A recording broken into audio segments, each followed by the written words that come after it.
बच्चों, आज आप लोगों को व्यवस्थापिका संसद के बारे में बताया जाएगा। और संसद मतलब यहाँ पर जो है जो कानून बनाया जाता है, इस कानून को बनाने के लिए अभी सर आपको समझाएंगे, मिश्रा सर जी आपको समझाएंगे। ठीक है बेटा, तब तक अपनी कापी निकाल लो। कल जो हमने पढ़ाया था आपको, सरकार के अंग बोलते हैं जिनको हम क्या बोलते हैं, ऑर्गन्स ऑफ गवर्नमेंट। तो हमने 3 चीज़ें बताई थी आपको, व्यवस्थापिका, कार्यपालिका और न्यायपालिका। तो व्यवस्थापिका का जो कार्य, आज सबसे पहले हम व्यवस्थापिका के विषय में पढ़ाएंगे। तो जो व्यवस्थापिका का जो कार्य है हमारा, वो क्या है, कानून बनाने का कार्य है।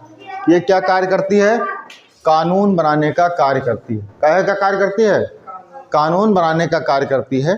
और व्यवस्थापिका संघ केंद्र की व्यवस्थापिका को हम क्या कहते हैं, इसको संसद भी कहते हैं। क्या कहते हैं, संसद भी कहते हैं। संसद जो होती है हमारी 3 चीज़ों से मिलकर के बनती है, लोकसभा, राष्ट्रपति और राज्यसभा। इसको हम क्या कहते हैं, संसद कहते हैं। लोकसभा के बारे में कल हम आपको बता चुके हैं। आज जो हम बताएंगे, जो राज्यसभा है, जिसको हम अपर हाउस कहते हैं, उच्च सदन कहते हैं, ये राज्यसभा क्या, राज्यसभा की जब हम बात करते हैं, लोकसभा में हमने आपको बताया था कि लोअर हाउस है, निम्न सदन है। और इसमें किस प्रकार से जो हम इसके सदस्य चुने जाते हैं, उनकी क्या निर्धारित योग्यताएं होती हैं, उनका क्या कार्य होता है, कैसे उनका चुनाव होता है, सीधे जनता के द्वारा चुने जाते हैं। यहाँ पर लोकसभा में कार्यकाल इनका 5 वर्ष के लिए होता है। ठीक है, इनकी चुनाव लड़ने की उम्र जो है लोकसभा की कम से कम 25 वर्ष से कम नहीं होनी चाहिए।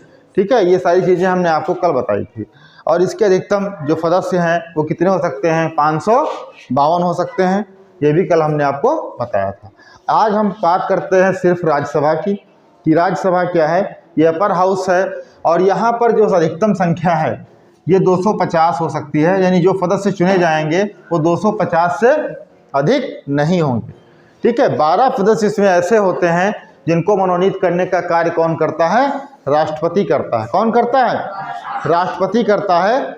उन 12 सदस्यों का चयन करता है।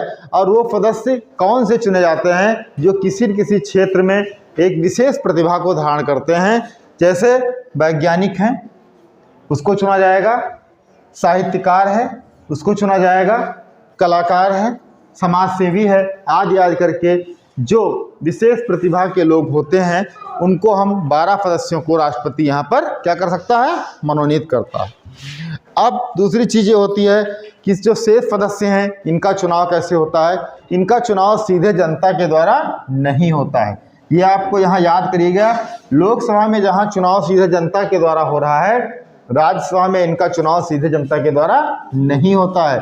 तो फिर कैसे होता है, तो होता ऐसे है कि जो राज्य हैं या संघ शासित क्षेत्र हैं, उनकी जो विधानसभाओं के निर्वाचित जो सदस्य होते हैं, वो क्या करते हैं, राज्यसभा के सदस्यों का क्या करते हैं, चुनाव करते हैं। समझ में आ गया। सबसे ये क्वेश्चन आपसे पूछा भी जाएगा कि क्या राज्यसभा के सदस्यों का चुनाव जनता के द्वारा होता है, तो जनता के द्वारा सीधे नहीं होता है। ठीक है, ये चीज़ आपको याद रखनी है। जबकि लोकसभा में यहाँ पर हम देख रहे हैं, यहाँ पर जो चुनाव हो रहा है वो सीधे किसके द्वारा हो रहा है, जनता के द्वारा हो रहा है। यहाँ तक चीज़ समझ में आ गई। विधानसभा, दूसरी चीज़ क्या होता है, इसको हम अप्रत्यक्ष चुनाव कहते हैं। क्या, क्योंकि यहाँ पर सीधे जनता नहीं चुनती है, पहले जनता के द्वारा जो चुने हुए सदस्य होते हैं वो राज्यसभा के सदस्यों का चुनाव करते हैं। इसलिए यहाँ पर अप्रत्यक्ष चुनाव होता है, इसमें सीधे डायरेक्ट चुनाव नहीं होता है। दूसरी चीज़ क्या है, राज्यसभा का सदस्य वही व्यक्ति हो सकता है जिसकी उम्र 30 वर्ष या उससे अधिक है।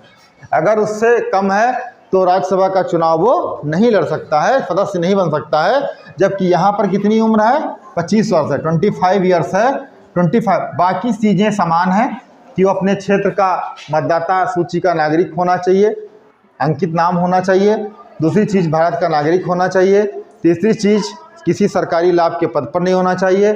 चौथी चीज़, पागल दिवालिया नहीं होना चाहिए। जो हमने आपको पहले बताई हैं वो सारी चीज़ें क्या हैं, बिल्कुल सेम है। समझ में आ गया, नहीं आ गया। अब दूसरी चीज़ क्या होती है कि ये एक स्थायी सदन है। स्थायी सदन इसलिए है क्योंकि इसमें जो है, जो इसके जो सदस्य होते हैं वो 2/3 1/3 जो है 6 वर्ष इसका कार्यकाल, सबसे पहले देखिए इसका जो कार्यकाल है वो कितने वर्ष के लिए होता है, 6 वर्ष के लिए होता है ना। यहाँ पर कार्यकाल कितने वर्ष के लिए हो रहा था, इसका 5 वर्ष के लिए हो रहा था, और इसका कार्यकाल यहाँ पर 6 वर्ष के लिए हो रहा है। ठीक है, ये कभी राज्यसभा कभी भंग नहीं होता है। क्यों भंग नहीं होता है बताइए, कि राज्यसभा भंग क्यों नहीं होता है? क्योंकि इसके जो सदस्य चुने जाते हैं उनमें क्या होता है कि 2 वर्ष का अवकाश, 1/3 सदस्य जो है हर 2 वर्ष के बाद अवकाश ग्रहण कर लेते हैं, और उसकी जगह पर क्या होता है, नए सदस्य चुन करके आ जाते हैं। कितने सदस्य? हर 2 वर्ष पर 1/3 सदस्य क्या करते हैं, इसके अवकाश ग्रहण कर लेते हैं और उसकी जगह पर नए सदस्य चुन करके आ जाते हैं। इसलिए लोकसभा एक स्थायी सदन है और ये कभी भंग नहीं होगा। ठीक है, बाकी अधिवेशनों की बात होती है, बैठकें कम से कम 6 माह के अंदर 2 बैठकें होना यहाँ पर भी अनिवार्य हैं और यहाँ पर भी अनिवार्य है। यानी लोकसभा में भी जो 2 अधिवेशन होने हैं उनमें 6 वर्ष से अधिक का अंतर, 6 महीने से अधिक का अंतर नहीं होना चाहिए, और यहाँ पर भी क्या है, 6 महीने से भी अधिक का अंतर नहीं होना चाहिए। अब इनके कार्य क्या है? जिस प्रकार से राज्यसभा क्या करती है, कानून बनाने का कार्य करती है, संशोधन का कार्य करती है, उसी प्रकार से लोकसभा भी वही कार्य करती है, राज्यसभा भी वही कार्य करती है। अब दोनों, जब कोई प्रस्ताव है, कोई बिल है, ये कानून बनना है, इस पर कोई काम होना है, तो उसके लिए क्या होता है कि उसको पेश किया जाता है। जब दोनों सदन कौन कौन से, राज्यसभा और लोकसभा, जब उसको पास कर देते हैं कि भाई ये कानून बनना है, सब सहमत से हस्ताक्षर कर देते हैं, तो उसको किसके पास भेजते हैं, राष्ट्रपति के पास भेजते हैं। राष्ट्रपति इसके ऊपर अपने हस्ताक्षर कर देता है, और हस्ताक्षर करने के बाद वो क्या बन जाता है, कानून बन जाता है। ठीक है, लेकिन सबसे बड़ी चीज़ ये है कि जो धन संबंधी विधेयक है, ये यहाँ पे आपको बहुत ध्यान रखना है, ये क्वेश्चन आपसे पूछा जाता है कि धन संबंधी विधेयक केवल लोकसभा में ही पेश किया जा सकता है, ये राज्यसभा में पेश नहीं किया जाता है। राज्यसभा में केवल इस पर चर्चा हो सकती है, विचार विमर्श हो सकता है, लेकिन प्रस्तुत कहाँ किया जाएगा, केवल लोकसभा में प्रस्तुत किया जाएगा, राज्यसभा में प्रस्तुत नहीं किया जाता।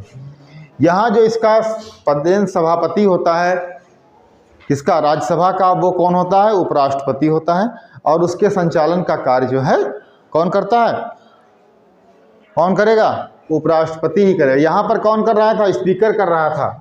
ठीक है, लोकसभा का स्पीकर होता था, जो लोकसभा के सदस्यों के बीच के द्वारा ही चयनित होता है, जो उसके संचालन, अधिवेशन से संबंधित संचालन की क्रियाएं करता है। और यहाँ पर क्या हो रहा है कि राज्यसभा में जो बैठक होती है, उसका जो सभेन अध्यक्ष पदेन सभापति होगा, वो उपराष्ट्रपति होगा, और वो उस कार्यों का संचालन करता है। तो ये हमारे थे राज्यसभा। और एक चीज़ और होता है, विधेयक की बात करते हैं, थोड़ा सा बता देंगे। विधेयक 2 प्रकार के होते हैं। एक तो विधेयक ये है कि जैसे ध्यान दीजिए, जब कोई विधेयक कोई मंत्री पेश करता है, ठीक है, जब कोई मंत्री पेश करेगा तो उसको हम क्या कहेंगे, सरकारी विधेयक कहते हैं। क्या कहते हैं? और उसके अलावा अगर कोई मंत्री के अलावा कोई अन्य सदस्य प्रस्तुत करता है तो उसको हम क्या बोलते हैं, गैर सरकारी विधेयक बोलते हैं। तो आज ये जो है हमने आपको इतना पढ़ाया व्यवस्थापिका, और व्यवस्थापिका के अंतर्गत हमने आपको कल पढ़ाया था लोकसभा, आज पढ़ाया है राज्यसभा, और उसके बाद पढ़ाएंगे फिर राष्ट्रपति। ठीक है, तो किस तरीके से हम लोकसभा के सदस्य बन सकते हैं और किस तरीके से हम राज्यसभा के सदस्य बन सकते हैं, लोकसभा के कार्य क्या हैं, उसकी योग्यताएं क्या हैं, उसके अधिकार क्षेत्र क्या हैं, और राज्यसभा के अधिकार क्षेत्र क्या हैं, उसकी योग्यताएं क्या हैं। ठीक है, लड़ने के लिए, सदस्य बनने के लिए ये चीज़ें हमने आपको डिटेल में